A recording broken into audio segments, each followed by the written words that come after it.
Je suis trop contente de vous retrouver dans une nouvelle vidéo. J'espère que ça vous plaît, ce rythme beaucoup plus régulière. Voilà, ça me tient vraiment à cœur de reprendre et ça me fait plaisir, ça me fait du bien, donc je suis contente, donc j'espère que vous aussi. Je retrouve dans une vidéo que ça fait un bail que j'ai pas fait et même je l'ai jamais vraiment fait sous ce format là. Je pense que ça va être une vidéo, on prépare les commandes ensemble de A à Z, je vous explique tout, je vous montre tout. La préparation de commandes de matériel. J'avais déjà fait une vidéo préparation de commandes il y a je pense bien 3 ans. Voilà, donc ça a pas mal changé, donc voilà. Et puis j'avais mélangé, je crois dans la même vidéo j'avais fait préparation de commande de matériel et préparation de commande de bijoux. Là cette vidéo ce sera vraiment préparation de commande de matériel. Donc il y a eu des soldes, enfin des promotions sur la boutique il y a quelques jours, semaines, je sais pas quand est-ce que je posterai cette vidéo, mais voilà. Et du coup j'ai là à l'heure actuelle 4 commandes à préparer avec vous. Donc je me suis dit c'était l'occasion de vous montrer vraiment le processus de A à Z. Et j'espère et je pense, parce que vraiment 5 minutes avant que j'allume la caméra j'ai eu une commande de bijoux sur Etsy, puisqu'hier à l'heure où je tourne la vidéo j'ai sorti une nouvelle collection de bijoux sur Etsy. Et je viens d'avoir une belle commande de bijoux, donc je suis trop contente. Donc je vais voir peut-être que si... Je vais voir si j'en ai une deuxième ou pas pour peut-être filmer une autre vidéo. Je vais voir une vidéo vraiment focalisée sur la préparation de commandes de bijoux. Bref, ça on verra, mais en tout cas je suis trop contente parce que vraiment c'est plus rare que j'ai des commandes de bijoux. Et là comme j'ai sorti une collection, ça me fait vraiment trop plaisir que ça vous plaise et que j'ai déjà une commande. C'est déjà énorme pour moi franchement. Donc voilà, je suis trop contente et donc on commence sur cette bonne humeur, cette vidéo, et je vous emmène avec moi.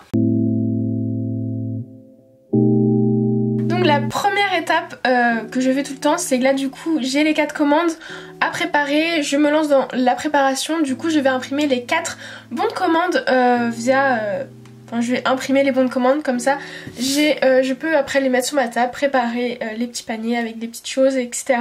Et regarder qu'est-ce qui me manque, qu'est-ce que j'ai à imprimer par exemple, ou les moules à créer.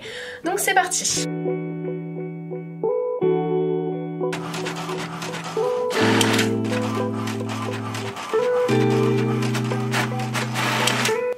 Ça y est, du coup les bons de commande sont imprimés, je vais pouvoir passer aux choses sérieuses on va dire.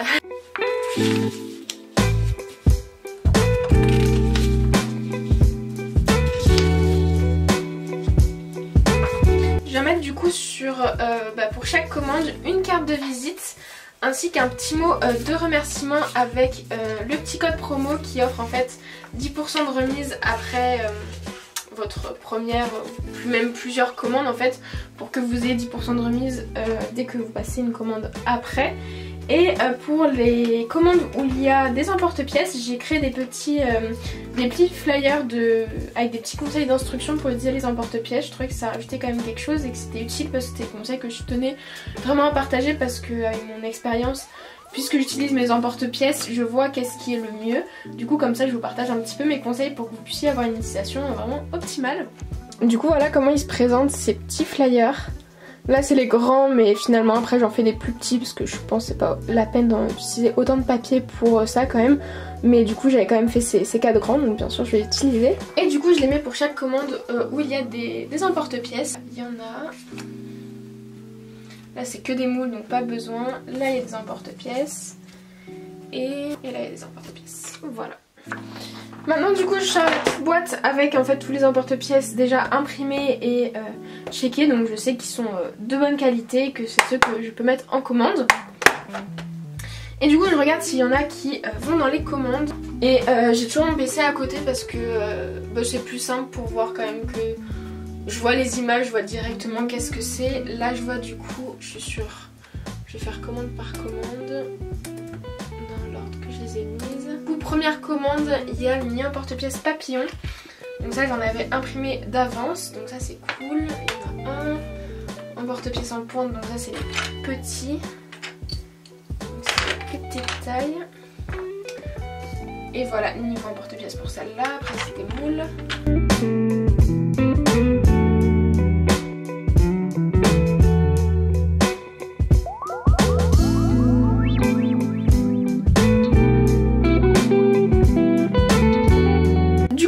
Éléments à imprimer, donc je vais allumer l'imprimante et vous montrer du coup, enfin c'est très simple mais du coup je vais pouvoir vous montrer l'impression de ces petites pièces. Et du coup comme ça je lance direct, comme ça après le temps que ça tourne, même si c'est long, j'aurai pas... Enfin ce sera trop long pour que quand j'ai fini de préparer le reste je puisse emballer tout, mais du coup je continue à préparer le reste et après j'attends et après je pourrai emballer les 4 en même temps une fois que l'impression sera terminée.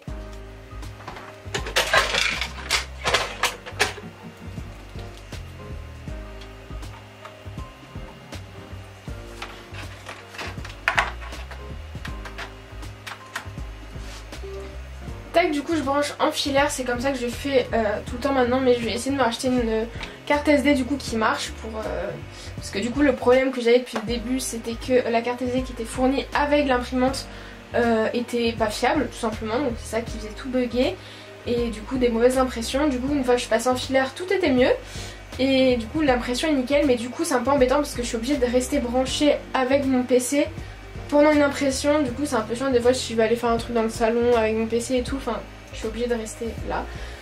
Donc bon, c'est pas hyper grave, mais bon, à l'occasion je me rachèterai une petite carte SD. Et du coup je commence par préchauffer ma plaque et ma buse. Au niveau des paramètres, je vous indique si ça peut intéresser. Mon bed, enfin la surface du coup ça chauffe pour que ça adhère bien, donc je la mets à 100 degrés. Et la buse je la fais chauffer à 200 degrés et du coup je préchauffe, comme ça c'est plus rapide et comme ça le temps ça préchauffe pendant que je prépare l'impression sur Cura, du coup sur le slicer.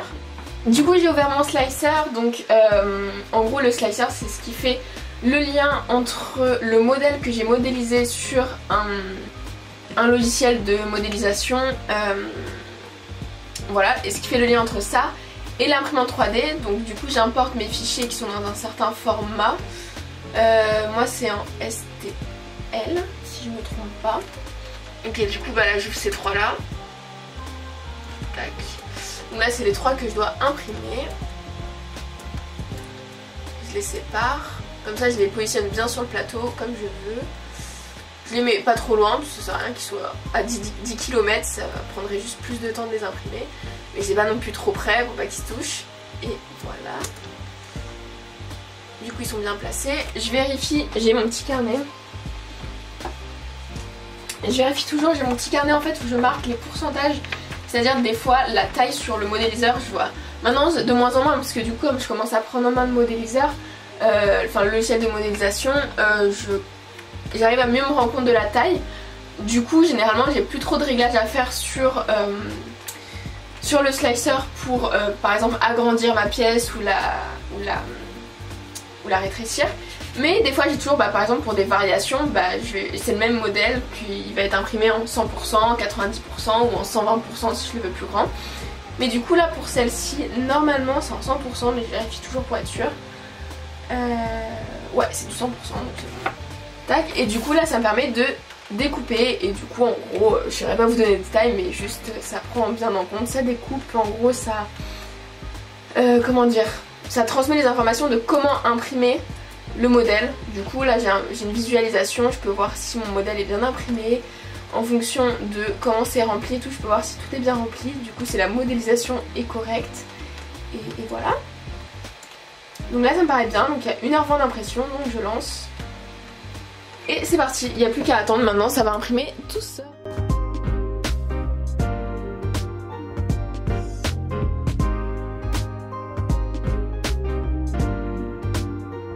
Du coup, comme je le disais, je passe au moule. Du coup, je vais compléter les commandes. Normalement, il y en a quelques-unes que je vais pouvoir compléter, mais il y a des choses que je vais devoir refaire. J'ai jeté un petit coup d'œil. Ouais, ce moule-là, ce moule 3 roses, il est vraiment dans quasiment... Il est dans les 3 commandes, je crois. Il est dans 3 commandes sur 4. Donc, je suis contente, c'est qu'il vous a plu. Donc, je suis contente, mais j'en ai qu'un. Donc là, je vais devoir le faire en 2 fois. Tac, donc je vais noter ça quelque part.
fait les moules comme vous avez pu le voir. Donc là je reviens ici.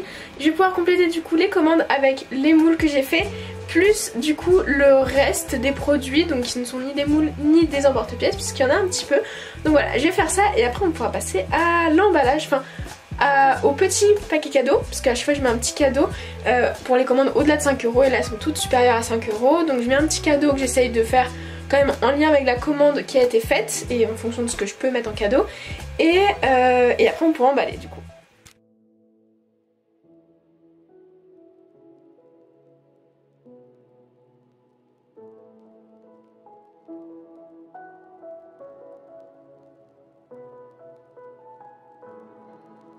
Du coup je vais vous montrer ce que je prends du coup pour les cadeaux. En fait je prends les moules réalisés avec l'ancienne pâte à moule que j'utilisais, il m'en reste, et du coup c'est ceux-là que je mets en cadeau quand par exemple c'est une commande de moules. Et là comme il y a des commandes aussi avec des emporte-pièces, je prends en fait, j'ai créé une boîte avec en fait des emporte-pièces qui sont utilisables mais pas vendables, c'est-à-dire qu'il y a des petits défauts, par exemple ça c'est trop décollé mais c'est tout à fait utilisable au dessus, ou alors créés avec mon ancienne imprimante 3D, ils sont quand même utilisables mais donc il y a des petits défauts, du coup j'ai réglé avec la nouvelle imprimante, mais du coup ceux-là je vais pas les jeter ou quoi, mais du coup je les mets en cadeau. Donc voilà, je vais essayer de prendre un petit peu dans la thématique, comme là il y a les papillons, je vais pas prendre un papillon le deuxième mais je vais prendre une fleur pour rester dans le thème un peu, voilà. Dans ce genre là par exemple celui-là du coup c'est papillon, peut-être mettre la monstera en cadeau. Et celui-là il y a monstera, du coup le cactus il sera en cadeau. Et puis pour là, celle-là c'est des moules. Donc c'est tout dans le thème marin. Donc, mais je crois que la personne a pris quasiment tout, parce que j'avais son thème marin. Donc c'est pas trop grand chose je pense. Donc je vais mettre des petits nœuds, voilà. Ce sera deux petits moules nœuds. Hop là, voilà. Et du coup après je mets une petite étiquette. Sur celui-là du coup je mets l'étiquette directement sur le sachet. Hop. Et après ceux-là je les mets en sachet. Et j'ai rajoute une petite étiquette du coup plaisir d'offrir. Et voilà, du coup dans chaque commande vraiment au-delà de 5 €. Et bien sûr j'essaye de mettre un cadeau proportionnel entre guillemets à la commande. Là, dernièrement du coup la commande que vous avez pu voir dans le vlog juste avant, j'ai eu une commande de plus de 100 € d'emporte-pièces. Donc là autant vous dire que j'ai pas juste mis un emporte-pièce en cadeau du coup. Mais voilà, du coup c'est quand même d'être logique et voilà. Du coup maintenant tout est prêt en fait à être emballé. Donc maintenant j'ai pris avec moi du coup les petites pochettes en craft comme ça que j'utilise, des petites pochettes transparentes pour les emporte-pièces. Et les petits autocollants, j'en avais quasiment plus, du coup j'en ai recommandé à Marie et ça tombe bien parce qu'ils sont arrivés hier. Donc ils sont arrivés super vite, du coup je les achète à Marie, donc Creative Addict, c'est elle qui me crée tous mes stickers pour emballer vos commandes. Et voilà, du coup c'est parti.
Ça y est, toutes les petites pochettes sont créées. Donc c'est dans ces petites pochettes craft du coup qu'il y a l'ensemble des produits, à part du coup les emporte-pièces quand ils sont emballés ensemble. Je rajoute pas plus.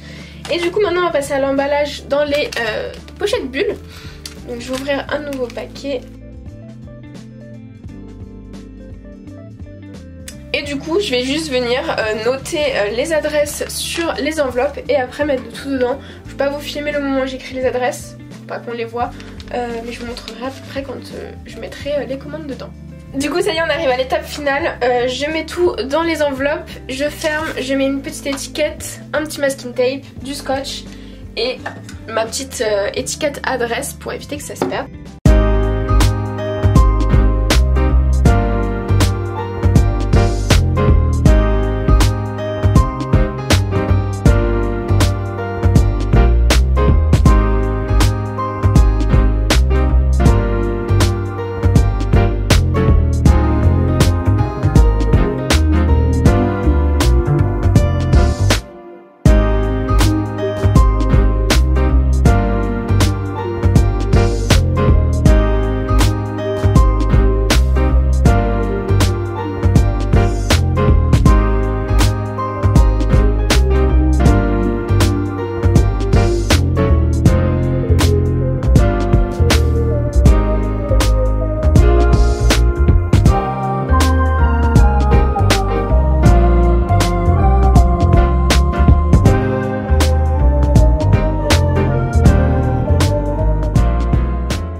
Prêtes, j'ai plus qu'à mettre les petits timbres. Les petits timbres en fait c'est des petits timbres que j'imprime directement sur le site via le site de la poste que j'imprime chez moi et c'est des timbres suivis et comme ça je colle les timbres et après je vais déposer les lettres à la boîte aux lettres, enfin les colis à la boîte aux lettres de ma rue. En fait j'en ai une dans ma rue donc c'est hyper pratique quand je vais par exemple quand je vais en cours.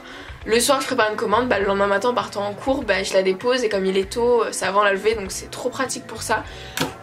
Du coup voilà c'est terminé, j'espère vraiment que cette vidéo vous aura plu, cette vidéo où je vous ai embarqué du coup et moi dans tout ce processus. N'hésitez pas à me donner vos retours en commentaire, ce que vous avez aimé, ce que vous aimeriez voir peut-être d'autres sur ma chaîne. Enfin bref voilà, j'attends avec impatience vos retours, n'hésitez pas à vous abonner si jamais c'est pas le cas. Ça fait longtemps que j'ai pas dit ça. Ça se voit que ça fait longtemps que j'avais pas non plus été si active. Mais bon, bref, je vais vous laisser là et je vous dis à très vite. Donc sûrement à la semaine prochaine dans une prochaine vidéo. Salut!